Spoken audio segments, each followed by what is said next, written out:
So peptic ulcer disease হচ্ছে যেখানে আমাদের ঘা হয়ে যায়। ঘাটা কোথায় হয়? ইদার স্টমাকে হবে, না হয় ডুওডেনামের ফার্স্ট পার্টে হবে, আর ইন সাম কেসেস ইসোফেগাসে হতে পারে, বাট মেইনলি এই দুই জায়গায়। পেপটিক আলসার, এখানে মেইনলি আলসারটা ফর্ম হয় due to an imbalance between the aggressive and defensive factors of the stomach. স্টমাকের হোমিওস্টেসিস মেনটেন করার জন্য অ্যাসিড সিক্রেশনও থাকে, সাথে বাইকার্বনেট সিক্রেশনও থাকে। সো এই দুইটার মধ্যে একটা ব্যালেন্স দরকার হয়। যখন aggressive factors become prevalent over the defensive systems, তখন আমাদের অ্যাসিডিক কন্ডিশনে ড্যামেজ হতে থাকে মিউকোজাতে অ্যান্ড ঘা হয়ে যায়।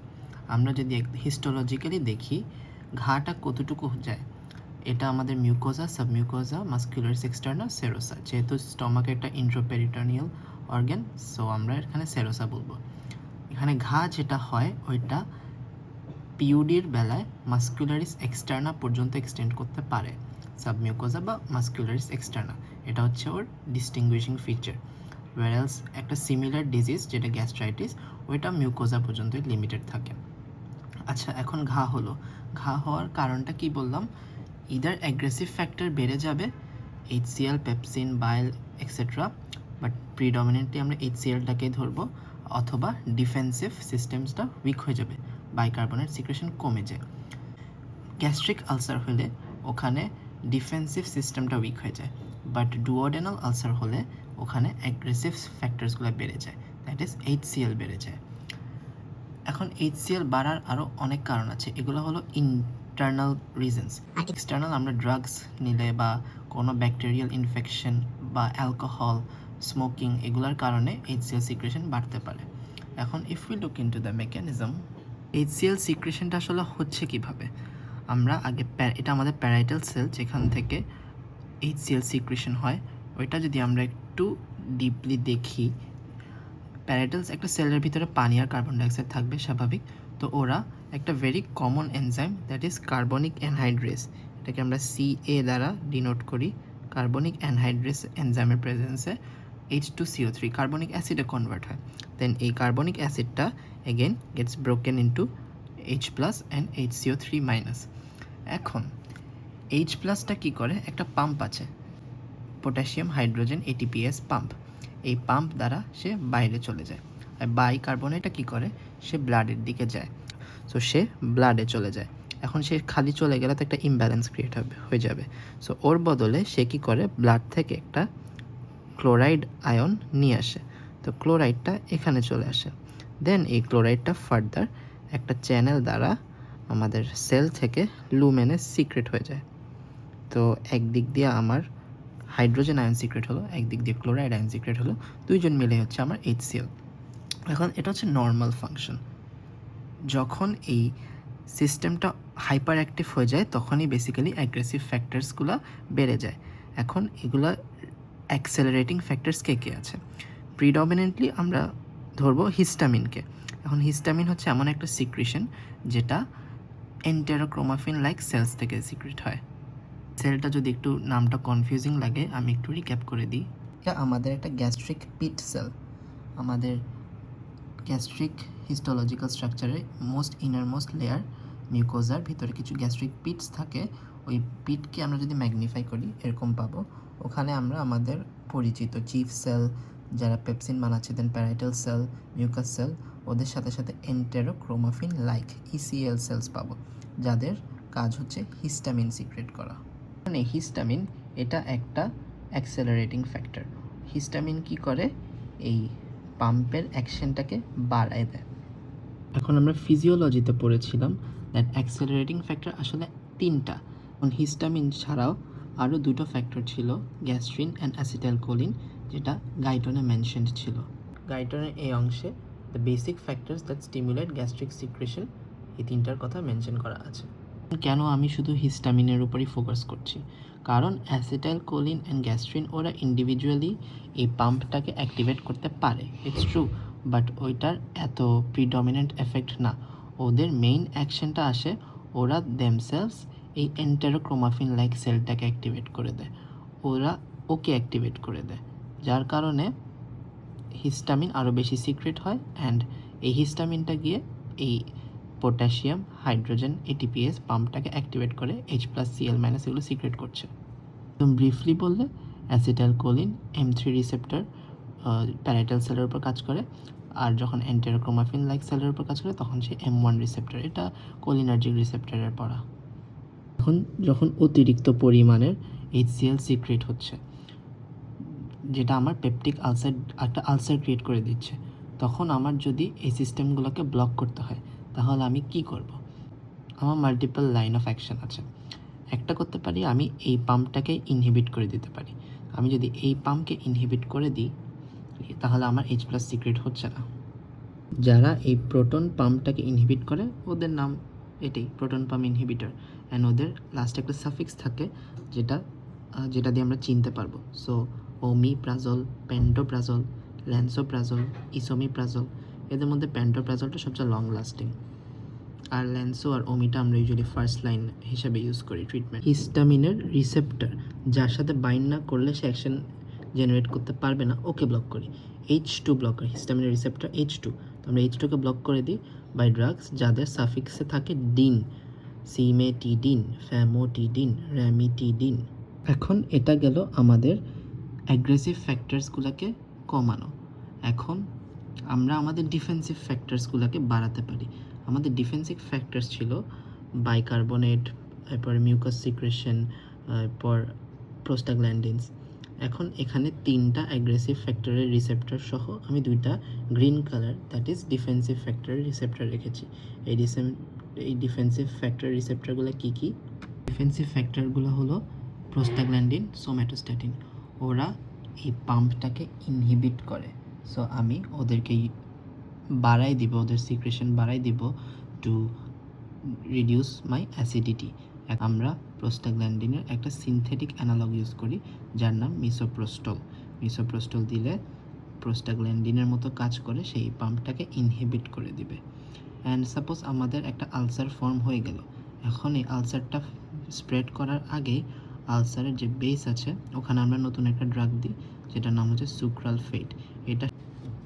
এটার সাথে আমরা কলোয়েডাল বিসমথ সাবস্টেন্সও দিতে পারবো। Colloidal bismuth substance something. আর যদি আরেকটু আমরা মেকানিজমে যেতে চাই, কিভাবে এই ড্রাগগুলা এই পাম্পটাকে অ্যাক্টিভেট বা ইনঅ্যাক্টিভেট করতেছে, রিসেপ্টর কাপলিংটা বুঝতে হবে। আমরা receptor coupling different type of mechanism জানি, একটা হচ্ছে জি স্টিমুলেটরি, একটা জি ইনহিবিটরি। তো হিস্টামিন জি স্টিমুলেটরি পাথওয়েতে সাইক্লিক অ্যামাইনো মনোফসফেটকে অ্যাক্টিভেট করে, আর প্রোস্টাগ্ল্যান্ডিন SST ওরা ইনহিবিট করে by G inhibitory protein. And CAMP further action নিতে পারে পটাশিয়াম পাম্পের উপর। প্রোটন পাম্প ইনহিবিটর কীভাবে কাজ করে বুঝতে চাই। সো ওরা এই পাম্পের সাথে একটা সালফেনামাইড নামের কম্পাউন্ড যুক্ত করে দেয়। এই যুক্ত হয়ে গেলে ইরিভার্সিবলি যুক্ত থাকে, অ্যান্ড এই পটাশিয়াম অ্যান্ড এই পাম্পটা হাইড্রোজেন আয়ন আর বাইরে পাম্প করতে পারে না।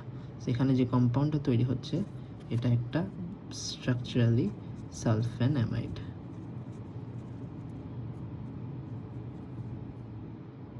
কমন কেমিক্যাল মেথড হতে পারে, দ্যাট ইজ আমি পাম্প থামালাম না, আমি কোনো অ্যানালগ দিলাম না, আমি একটা নিউট্রালাইজেশন রিঅ্যাকশন করে দিয়েছি। দ্যাট ইজ আমার যে অ্যাসিডিক স্টেট ওইটাকে আমি নিউট্রালাইজ করার জন্য একটা অ্যান্টাসিড খেলাম।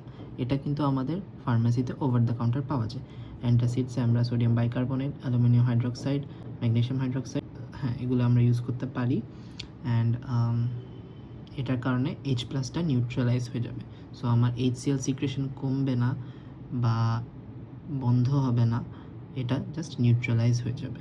এখন আমি যদি সামারাইজ করতে যাই আমার টোটাল ড্রাগস, এটা কিছু হবে দ্যাট ইজ ওরা HCl সিক্রেশন কমায়, that is histamine blocker and proton pump inhibitors. কিছু আছে যারা ওদেরকে নিউট্রালাইজ করে, দ্যাট ইজ অ্যান্টাসিডস। আর কিছু আছে যারা ডিফেন্সিভ মেকানিজমটাকে অ্যাক্সেলারেট করে দেয়, that is misoprostol, sucralfate and colloidal bismuth substances. এই কলোয়েডাল বিসমথ সাবস্টেন্সেস আমরা ডায়রিয়াতেও পাবো। এখন এই ড্রাগসগুলো আমরা কখন ইউজ করব? প্রোটন পাম্প ইনহিবিটার্স, যেখানে HCl সিক্রেশন বেশি আর যেখানে আমাদের ঘা হচ্ছে আমরা ওখানে PPI ইউজ করব। That is PUD due to any cause, সেটা NSAIDসের জন্য হতে পারে বা ব্যাকটেরিয়াল কারণে হতে পারে। দেন গ্যাস্ট্রাইটিস, এই ডিজিজটা is very similar to PUD, but difference হচ্ছে ওরা কতটুকু এফেক্ট ফেলতেছে। গ্যাস্ট্রিক হিস্টোলজিক্যাল লেয়ারে আলসার মাস্কুলারিস এক্সটার্না পর্যন্ত এফেক্ট করতে পারবে, বাট গ্যাস্ট্রাইটিস অনলি এতটুকু মিউকোজাতে। আর ওদের কিছু সিমটোম্যাটিক ডিফারেন্সেস আছে, দ্যাট ইজ খাবার পর ডুওডেনাল আলসার হলে ওইটা ঠিক হয়ে যায়, বাট খাবার পর গ্যাস্ট্রাইটিস থাকলে ওই পেইনটা ঠিক হয় না। সাথে গ্যাস্ট্রো ইসোফেজিয়াল রিফ্লাক্স ডিজিজও হতে পারে, যেহেতু আলসারগুলো স্টমাক ইসোফেগাসের লোয়ার এন্ডও হতে পারে। সাথে স্ট্রেস আলসার কোনো কারণে এক্সট্রিম স্ট্রেস গেল বডির উপর, সেটা বার্ন হোক বা হিমোরেজ, সার্জারি বা ইমোশনাল স্ট্রেসের কারণে হোক, এই ইমোশনাল স্ট্রেসটা গাইটন থেকে নেওয়া। অ্যান্ড সাথে জোলিঙ্গার এলিসন সিনড্রোম, এটা একটা টিউমার, বেসিক্যালি জি সেলের টিউমার। জি সেল কী করে আমরা দেখেছি, জি সেল হ্যাঁ ওদের নিজের একটা এফেক্ট আছে প্যারাইটাল সেলের উপর, বাট ওরা মোর অ্যাক্ট করে এন্টেরোক্রোমাফিন লাইক সেল, যেখান থেকে হিস্টামিন বেশি সিক্রেট হয়। তো অতিরিক্ত গ্যাস্ট্রিন সিক্রেট হলে জোলিঙ্গার এলিসন সিনড্রোম, আমরা তখন PPI ব্যবহার করতে পারি। এখন HCl না দিলে কি হবে? HCl না দিলে আমাদের প্যারাইটাল সেল থেকে ইন্ট্রিনসিক ফ্যাক্টর রিলিজ হবে না, ভিটামিন B12 অ্যাবসর্পশন ঠিকভাবে হবে না। সো ভিটামিন B12 ডেফিসিয়েন্সি দেখা যাবে, পেরিফেরাল নিউরোপ্যাথি, দেন ডিমেনশিয়া, অপটিক অ্যাট্রফি, এরপর ডিজেনারেশন অফ স্পাইনাল কর্ড, এগুলো। দেন ফেরিক থেকে ফেরাস স্টেটে আয়রন কনভার্ট হবে না, সো এটার জন্য আয়রন ডেফিসিয়েন্সি অ্যানিমিয়া হতে পারে। দেন আমার যে অ্যাসিডিক কন্ডিশনটা আমার ব্যাকটেরিয়ার এগেনস্টে প্রোটেক্ট করে রাখছিল, ওইটা এখন আর কাজ করতেছে না, সো ব্যাকটেরিয়া গ্রো করবে। কোনগুলো? ক্লস্ট্রিডিয়াম ডেফিসিল, দেন নিউমোনিয়া হতে পারে, অ্যাকিউট নেফ্রাইটিস হতে পারে। আর ক্যালসিয়াম ম্যাগনেসিয়াম অ্যাবজর্পশনের জন্য যে HClটা দরকার, ওর অভাবে এল্ডারলিদের অস্টিওপোরোসিস হতে পারে। এখন H2 ব্লকার্সের ইন্ডিকেশনস কোয়াইট সিমিলার, শুধু জোলিঙ্গার এলিসন সিনড্রোম এটা ইউজ করা হয় না। এখন H2 ব্লকার এখানে একটা স্পেশাল ড্রাগ আছে, সি দিয়ে, আমি সিমেট্রিডিন বোঝাচ্ছি, সি দিয়ে যে মাথাটা আছে, সে কিছু কাজ করতে দেয় না আর সে কিছু কাজ করে। সে কী করতে দেয় না? সে H2 হিস্টামিনকে বাইন্ড করতে দেয় না, দ্যাট ইজ H2 ব্লকার হিসাবে কাজ করে। সে সাইটোক্রোম 450 এনজাইমকে কাজ করতে দেয় না, যেটা কিনা ওয়ারফেরিনের মতো ড্রাগসের জন্য একটা ওদের মেটাবলাইজিং এনজাইম।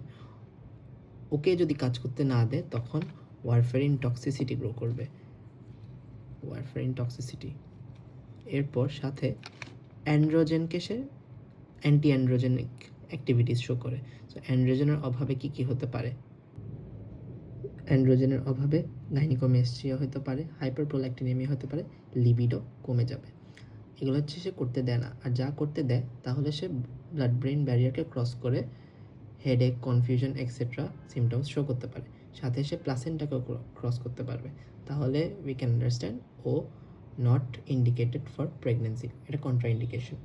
এখন অ্যান্টাসিডসে মেনলি এগুলো আমরা ইউজ করে থাকি। অ্যান্টাসিডসের মধ্যে এই দুইটার আবার ফার্দার কাজ আছে। ম্যাগনেসিয়াম হাইড্রোক্সাইড ইউজ করা হয় কনস্টিপেশনে, তার মানে ও গ্যাস্ট্রিক মোটিলিটি বাড়ায়। So magnesium hydroxide can cause diarrhoea, must go to toilet, M2 toilet, diarrhoea. আর aluminium hydroxide aluminium stool, that is সে কনস্টিপেশন করতে পারে। সাথে অ্যালুমিনিয়াম হাইড্রোক্সাইড H3 হবে, অ্যালুমিনিয়াম হাইড্রোক্সাইড HCl এর সাথে তো রিয়াক্ট করতে পারে, সে আবার ফসফেটের সাথেও রিয়াক্ট করে, ফসফেটের কনসেন্ট্রেশন ব্লাডে কমায় দেয়। তো ওরা যদি যখন কমে যায় তখন ফসফেটের যে নর্মাল ফাংশন ওগুলো করতে পারে না। সো ওদের ফসফেটের অভাবে ATP ফর্মেশন হয় না, প্রক্সিমাল মাসল ওরা রিল্যাক্স করতে, প্রক্সিমাল মাসল কন্ট্রাকশনে, দেন সিজার্স হতে পারে, অস্টিও ডিস্ট্রফি হতে পারে। তার জন্য we can use the mnemonic chops দিয়ে constipation, hypophosphatemia, osteodystrophy, proximal muscle wasting, seizure.